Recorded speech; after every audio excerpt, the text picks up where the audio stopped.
Good morning students. Hindi गद्य खंड के अंतर्गत जो हमारा प्रकरण चल रहा है वह है कहानी मंत्र। तो कल हमने पढ़ा कि कैलाश को सांप ने डस लिया था। कहानी को आगे पढ़ते हैं। एक महाशय का किसी झाड़ने वाले से परिचय था।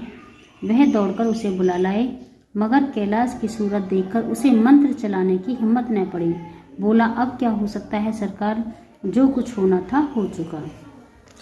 अरे मूर्ख, यह क्यों नहीं कहता कि जो कुछ न होना था हो चुका। जो कुछ होना था वह कहाँ हुआ। माँ बाप ने बेटे का सेहरा कहाँ देखा। मृणालिनी का कामना तरु क्या पल्लव और पुष्प से रंजित हो उठा। मन के वह स्वर्ण स्वप्न जिनसे जीवन आनंद का स्रोत बना हुआ था क्या पूरे हो गए। जीवन के नृत्य में तारिका मंडित सागर में आमोद की बहार लूटते हुए क्या उसकी नौका जलमग्न नहीं हो गई।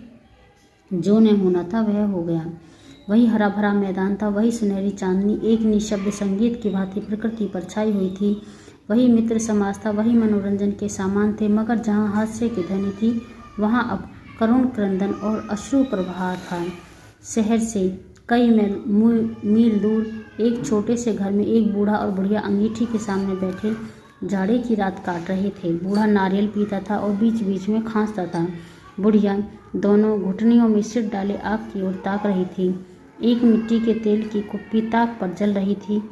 घर में न चारपाई थी न बिछौना। एक किनारे थोड़ी सी पुआल पड़ी हुई थी।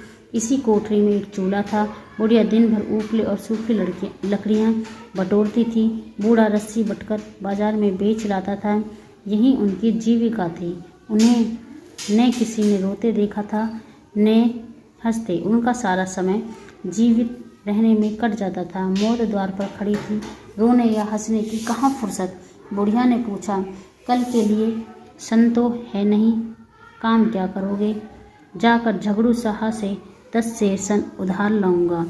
उसके पहले के पैसे तो दिए ही नहीं और उधार कैसे देगा। न देगा न सही, घास तो कहीं नहीं गई है। दोपहर तक क्या 2 आने की भी न काटूंगा। इतने में एक आदमी ने द्वार पर आवाज़ दी, भगत भगत क्या सो गए, जरा किवाड़ खोलो। भगत ने उठकर किवाड़ खोल दिए। एक आदमी ने आकर कहा, कुछ सुना, डॉक्टर चड्डा बाबू के लड़के को सांप ने काट लिया। भगत ने चौंक कर कहा, चड्डा बाबू के लड़के को, वही चड्डा बाबू है ना जो छावनी के बगले में रहते हैं। हाँ हाँ वही, शहर में हल्ला मचा हुआ है, जाते हो तो जाओ, आदमी बन जाओगे। बूढ़े ने कठोर भाव से सिर हिलाकर कहा, मैं नहीं जाता, मेरी बला जाए, वही चड्डा है, खूब जानता हूँ। भैया को लेकर उन्हीं के पास गया था, खेलने जा रहे थे, पैरों पर गिर पड़ा कि एक नज़र देख लीजिए, मगर सीधे मुंह से बात तक न की। भगवान बैठे सुन रहे थे। अब जान पड़ेगा कि बेटे का गम कैसा होता है। कई लड़के हैं। उसने पूछा कि क्या उनके कई लड़के हैं। नहीं जी, यही तो एक लड़का था, सुना है, सबने जवाब दे दिया है। भगवान बड़ा कारसाज है। उस वक़्त अर्थात समय मेरी आंखों से आंसू निकल पड़े, पर उन्हें तनिक भी दया न आई थी। मैं तो उनके द्वार पर होता तो भी बात न पूछता। तो न जाओगे, हमने जो सुना था सो कह दिया। अच्छा किया, कलेजा ठंडा हो गया, आंखें ठंडी हो गई, लड़का भी ठंडा हो गया होगा। तुम जाओ, आज चैन की नींद सोऊंगा। फिर वह बुढ़िया से कहता है, जरा तम्बाकू दे दे, एक चिलम और पीऊँगा। अब मालूम होगा लाला को, सारी साहिबी निकल जाएगी। हमारा क्या बिगड़ा लड़के के मर जाने से। कुछ राज तो नहीं चला गया। जहाँ 6 बच्चे गए थे वहाँ एक और चला गया है। तुम्हारा तो राज सूना हो जाएगा। उसी के वास्ते सबका गला दबा दबा कर जोड़ा थे न।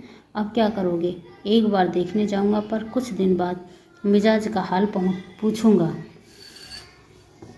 आदमी चला गया। भगत ने किवाड़ बंद कर लिए। तब चिलम पर तम्बाकू रखकर पीने लगा। बुढ़िया ने कहा, इतनी रात गए जाड़े पाले में कौन जाएगा। अरे दोपहर ही होता तो मैं न जाता, सवारी दरवाजे पर लेने आती तो भी मैं न जाता। भूल नहीं गया हूँ। पन्ना की सूरत आज भी आंखों में फिर रही है। इसी निर्दयी ने उसे एक नज़र देखा तक नहीं। क्या मैंने जानता था कि वह न बचेगा। खूब जानता था। चड्डा भगवान नहीं थे, कि उनके एक निगाह देख लेने से अमृत बरस जाता। नहीं, खाली मन की दौड़ थी, जरा तसल्ली हो जाती, बस इसलिए उनके पास दौड़ा गया था। अब किसी दिन जाऊंगा और कहूँगा, क्यों साहब, कहिए क्या रंग है, दुनिया बुरी कहेगी कहे, कोई परवाह नहीं है। आदमी में तो सब ऐब होते हैं, बड़ों में कोई ऐब नहीं होता, देवता होते हैं। भगत के लिए जीवन में यह पहला अवसर था कि ऐसा समाचार पाकर वह बैठा रह गया हो। 80 वर्ष के जीवन में ऐसा कभी नहीं हुआ था कि सांप की खबर पाकर वह दौड़ा न गया हो। माघ पूस की अंधेरी रात, चैत बैसाख की धूप व लू, सावन भादों की चढ़ी हुई नदी और नाले, किसी की उसने कभी परवाह न की। वह तुरंत घर से निकल पड़ता था, निस्वार्थ निष्काम। लेन देन का विचार कभी दिल में आया नहीं। यह ऐसा काम ही न था, जान का मूल्य कौन दे सकता है। यह एक पुण्य कर्म था। सैकड़ों निराशों को उसके मंत्रों ने जीवन दान दे दिया था, पर वह आज घर से कदम नहीं निकाल सका। यह खबर सुनकर सोने जा रहा है। बुढ़िया ने कहा, तंबाकू अंगीठी के पास रखी हुई है, उसके भी आज 250 पैसे हो गए हैं, देती ही न थी। बुढ़िया यह कहकर लेटी। बूढ़े ने कुप्पी बुझाई, कुछ देर खड़ा रहा, फिर बैठ गया, अंत को लेट गया। पर यह खबर उसके हृदय पर बोझ की भांति रखी हुई थी।